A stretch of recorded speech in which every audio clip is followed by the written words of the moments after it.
Labas rytas merginos, sveikinu su jumis lauke, nes vėlgi maniškis miegojo, tai aš nenorėjau kalbėti prie jo garsiai. Ir ką, tai yra sekmadienis, man sekmadienis įprasta darbo diena, bet maniškis paprašė mano draugės, ta, kuri dirba pas mus, kad jinai ateitų sekmadienį iš ryto.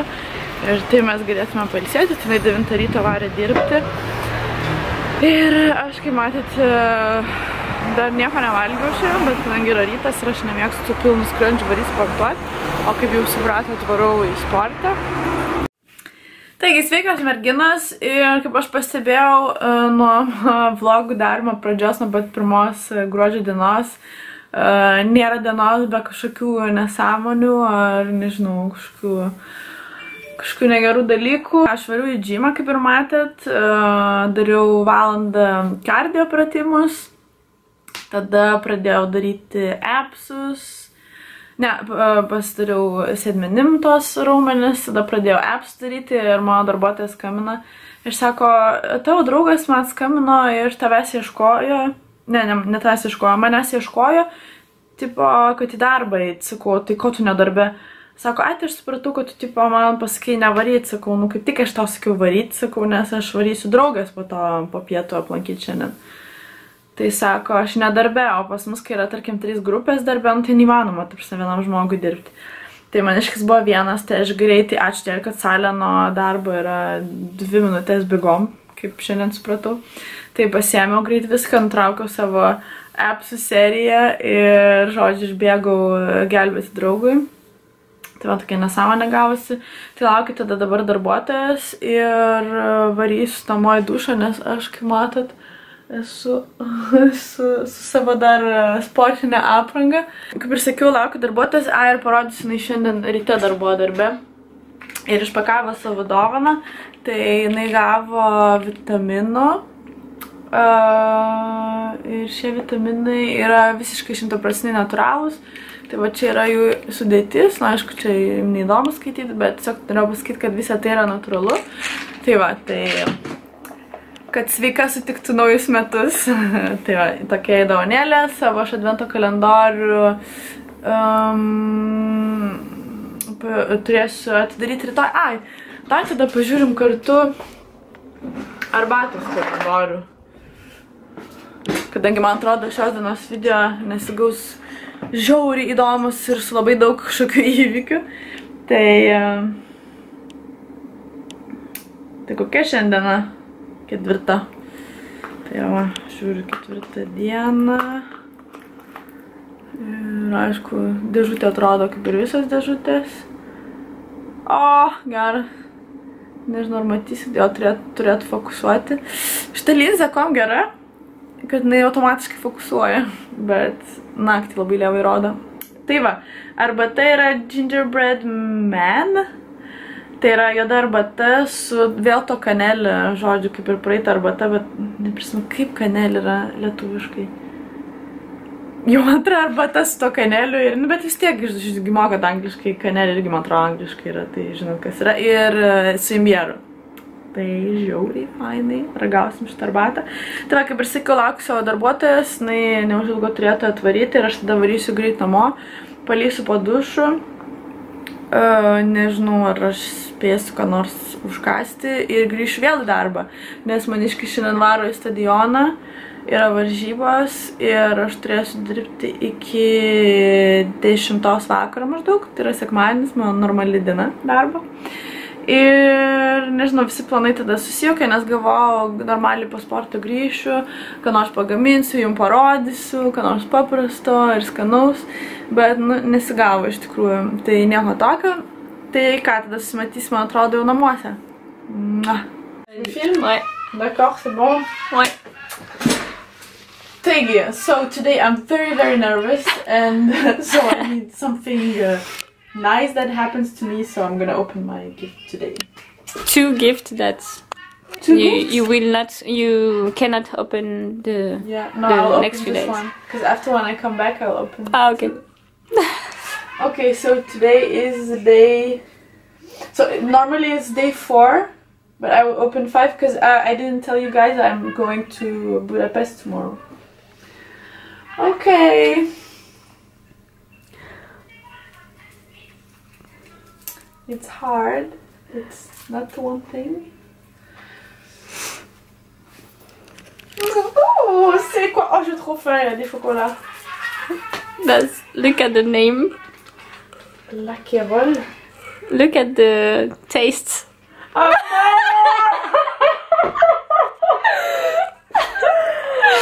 oh my god. I found this and I had to. Yes. What? Yes. So I've got the lollipops. Yes? It's lollipops? Yes. Yeah, like it's sour Mandarin taste because we have some jokes about mandarins. So, and I have 5 euros of chocolate. Merci. You're welcome.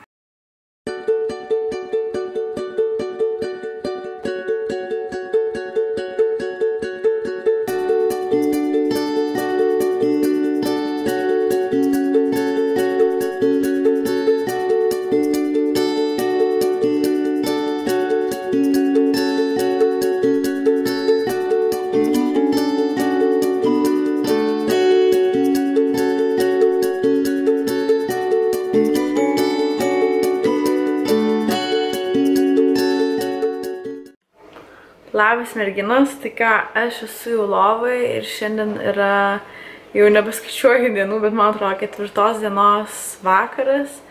Ir dabar yra, nežinau, apie galbūt 11 val. Vakaro ir tai yra vienas iš anksčiausių laikų, kada aš jau esu lovai. Tai va darbą baigiau aš apie 9, man atrodo, kažkiek anksčiau negu turėjau baigti, nes klientai atvarė žymiai anksčiau, nežinau, kažkas jiem užplaukė. Nors šiaip sekmadienį dažniausiai vėluoja. Ir grįžau namo, kai matėt, pasidariau kepsnį. Ir jo, aš, apie mėsą norėjau pasikalbėti su jumis, kad anksčiau buvau labai didelė mėsos mėgėja. Dabar pastebėjau, kad tarkim, kai tik suvalgomas, man reikia jos kartais. Ir kai tik suvalgomas, man kažkaip taip atrodo, kad, lygtis būčiau galėjus ir nevalgyti, žinai. Bet anksčiau nesizduojat, buvau faina numeris 1, visokių, nežinau, visas rūšis mėsų ir panašiai. O šitą namuose dariau, nes buvau kažkada prieš savaitę parodoj vyno čionais Marselyje. Ir to jauno vyno parodoj yra labai daug gamintojų, ta prasme, visokių produktų. Ir buvo lietuviai atvažiavę, tai aš pas juos pasiėmiau šakočių ir tie medai, tie medūs, kuriuos aš jums rodau, kur dedu į arbatą, tai aš irgi pirkau tenais tam toj parodoj, nes buvo atvarę lietuviai, kurie gamino medų ir lietuviai, kurie gamino šakočius. Tai aš pasiėmiau 5 šakočius ir pasiėmiau 4 skirtingus medaus tuos indelius ir dar medaus lauktuvėm. Tai vienu žodžiu, žiauriai skanūs medai. Tai tikrai ne kažkokia jo reklama, bet jie man nei nemokamai kažkada, nei panašiai. Tai aš tiesiog pirkau tos medus ir tą medų. Ir galiu jums tikrai parekomenduoti, žiauriai skanus, yra 20 gal rūšių, gal netgi daugiau ir jie žiauriai nerealiai skanus. Tai vadinasi čerkšno medus. Tai va, grįžtant prie mėsos, tai sakau, kad kažkaip galėčiau ir išvengti, bet kadangi aš pirkau tą mėsą toj parodoj ir tai yra, vadinasi, pas mus angus mėsa, tai čia, kaip jeigu žinot, yra Kobe beef, labai, viena brangiausia, tai yra brangiausia mėsa pasaulyje, kur tos gyvūnus augina specialiuose fermose, duoda jam klausyti vos simfoninės muzikos, jas masažuoja ir panašiai. Tai yra brangiausia ir po to eina angus, tai ta, kurią mes šiandien valgėm. Tai aš nusipirkau 2 gabaliukus ir kadangi mes varom rytoj Budapeštą, nežinau, lietuviškai, tai reikia suvalgyti, nes po kelių dienų baigtųsi galiojimas. Tai va, tai mes šiandien suvalgėm. Ir ką, aš dabar guliu lovai ir pagaliau baigėsi ši diena, iš tikrųjų, ir man atrodo, kad ir vlogas, tas vlogmas nebus labai žiauriai fainas. Nes, nežinau, man šiandien buvo vien nesėkmės, kai atsikėliau ryte, maniškis dar miegojo, variau į džymą, tada džymą gavau skambutį, kad reikia man lėkti į darbą, tada visą stresavau, palikau savo pakrovėją, žodžiu, džymę, tada lėkiau į darbą, maniškis net, žodžiu, nepadėkojęs, nes galvoju, kad čia mano kaltė, nors nebuvo mano kaltė. Tai labai susinervinau, tada o aš į darbą bėgu visiškai be dušo, be nieko, dar be sportuojantį buvau, tai visas prakitavusi, sportinė apranga, kaip jau matėt prieš tai video. Ir, žodžiu, po to grįžinėjau, paskambinau darbuotis, skundai, atvaryk, vis dėlto man reikia nuvaryti dušą, nes man iškis išvaro į stadioną. Tai jinai atvarė, tada aš variau namo, pakeliui namo aš sakau į džymą, mano pakrovėjo nebebuvo. Nors, nežinau, labai keista, nes, žmonės ten nieko neima, tu gali šį berą ką palikti ir nieks nieko nepaims. Tai neberadau savo pakrovėjo, o stafą negaliu paklausti, nes nieko nebuvo iš stafo sekmadienį, nes tada einam automatiškai su kortelėm, kai nieks nedirba. Tarsi su kortelė atsidaro duris ir nieko iki darbuotojų nėra. Tada grįžau namo, pavalgiau, išgėriau kavos ir kava blemba, nueisiu karštą dušą ir bus žiauriai faino, atsipalaiduosiu. Ir spėkit, nėra karšto vandens. Oi dieve, tai aš po ledinį, ne tai kas šaltų, bet ledinį vandenį palidau po dušų. Visokias simfonijas išdainavau, kokias tik įmanoma iš to šalčio. Ploviau galvą su lediniu vėlgi vandeniu ir tai va, po to grįžau į darbą, tada darbė lygtis viskas sekėsi gerai. Tada man iškis parašė, ir aš darbė ir paprašė paimti pinigų kelionę rytoj ir užmokėti už nuomą ir plus mūsų valytojai namų, kur namus valo kartą per savaitę. Ir jis labai nemandagiai manęs paprašė, tai aš vėl susinervinau ir grįžau, jis manęs atsiprašė ir panašiai. Aišku, dabar viskas yra gerai, bet ši diena man buvo tokia, lygtis galėjo ir nebūti, žinai, tos dienos. Tai va, papliurpsiu aš su jumis. Ir man atrodo, vlogas bus ilgas vien tik iš pliurpalų ir kelsis visą naktį ir tikiuosi įsikels, nes neįsivaizduoju, žinokit, kokios yra problemos. Lietuvoje, kai buvau, kai kėliau Lietuvoje tą video vlogą iš youtuberių tipo sutikimo, tai jis įsikėlė man per 5 minutės gal, tai ten vlogas buvo gal 20 minučių ar 15, nepamenu. Tai, žodžiu, internetas Lietuvoje yra palyginti žiauriai spartesnis, o pas mane kelia, visą naktį. O jeigu dar užstringia per naktį, tai atsikėlė ryte, būna kartais iš naujo reikia kelti, tai vienu žodžiu. Man atrodo, pirmą kartą tokia besiskundinčia visą dieną matot. Tai va, nepaaiškinau, kodėl mes keliaujam, aš pati buvau visai pamiršus, kad mes keliaujam į Budapeštą rytoj. Pataisykit man, jeigu neteisingai sakau, nes man Budapeštas taip žiauriai skamba.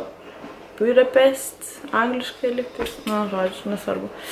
Tai mes varom iš tikrųjų darbo brūkšnelis laisvalaikio reikalais, tai mes varysim ten išbandyti daugybę escape roomų, kad pasigauti kažkokių gal idėjų, pažiūrėti kaip konkurentai, tiksliau kolegos, mums konkurentai neegzistuoja, kolegos kaip jie, žodžiu, dirba ir kas gero naujo pas juos yra. Tai va, ir aplankysime, aišku, miestą. Tai kažkaip šiais metais po Europą gan pakankamai daug keliaujam, bet nežinau, labai pasilų kelionės iš šiltus kraštus, bet su visais projektais mūsų naujais ir užsibrėžtais tiklais, kuriuos aš dievinu, iš tikrųjų labai be galo dievinu iššūkius, bet vis tiek taip noriu prie kokios jūros, kur šilta. Tai be abejo, aš šnekėjau ir išjungė kamerą. Ok. Tai va, ką aš šnekėjau apie šiltus kraštus, šnekėjau, kad žiūri noriu išvaryti. Ir sakiau, kad mes planuojame Meksikai išvažiuoti šią žiemą, bet kažkaip nusikėlė šitą reikalai. Ne, gal ir važiuosim, bet planuojame gruodžio mėnesį varyti. Bet dabar visiškai nesigaus. Tai varysim gal kitais metais, o rytoj važiuosim į kitą miestą, į kitą šalį, tai vis tiek smagu. Ir tai va, ką aš, nežinau, norėjau kažką dar jums paplepėti, pašnekėti su jumis, bet kažkaip, nežinau, dabar nieks neranda į galvą. Aš tikiuosi, kad jums mano vlogmai patinka ir, nežinau, aš taip tokia biškai perfekcionistė esu ir, nežinau, kaip kažką filmuoju, tai man atrodo, norisi, kad jūs ką nors naujo pamatytumėte ir panašiai. Ir taip atrodo, vlogmas. Ir atrodo, taip daug veikiu, bet nespėjai nei kažko nufilmuoti, o kartais net ir atrodo nieko neveikiu, nors man atrodo, kad aš daug veikiu, tarkim, mano darbas yra mano pats didžiausias atlygis, kažkoks ta veikla ir panašiai, bet tarkim, jums tai, nieko nereiškia, taip žinai, jums įdomu gal pasiklausyti ir panašiai, bet tas pats procesas jums, nežinau, nelabai ką reiškia, tai va. Tai aš tai pergyvenu ir ar jums patinka, ar nepatinka ir duokit žinoti, ar jums patinka mano vlogmai. Ir dar noriu paklausti, Ką jums patinka labiausiai žiūrėti vlogmuose? Nes, pavyzdžiui, man asmeniškai yra kai kurie dalykai, kur man žiauriai patinka. Ir man labai patinka žiūrėti apie maistą.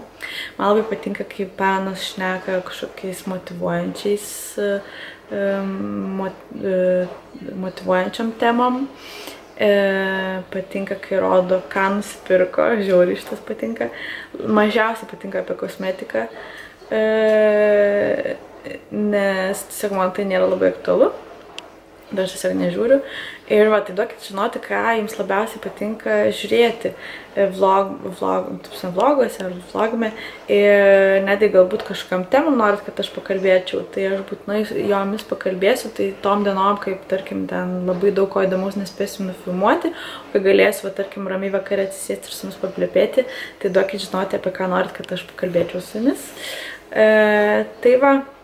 Ir ką tada aš jau, kaip ir sakiau, lovai, skaitau savo knygą, skaitysiu knygą vien tam, kad užmigti. Rytoj mes skridam ryte, lagaminą aš dar nesusikroviau, tai reiktų man anksčiau šiandien užmigti, kad rytoj galėčiau susikrauti. Kokią knygą skaitau, tai Kathy Kelly Senos paslaptys, ir tai yra ideali knyga vakarui, kai nori užmigti prie knygos, nes, tokia yra lengva, tokia, nėra nežiūri įdomi, bet lengvai ir fainai skaitosi, ir aš tokia šilta, su šiek tiek problemų, tai vakarui tikrai pats tas, tai va, ją skaitau, ir, plemba, tai reikia vlogą sumontuoti, vienu žodžiu, beveik visą sumontavau dieną, tai tik tai va šitą liko įkelti. Tai bus viskas greitai, tai va skaitau knygą, geriu arbatą, kuri man čia pašonė yra su imbiero medum, kurį rodžiau prieš tai. Ir tada aš bučiuoju, myliu jus ir iki rytojus.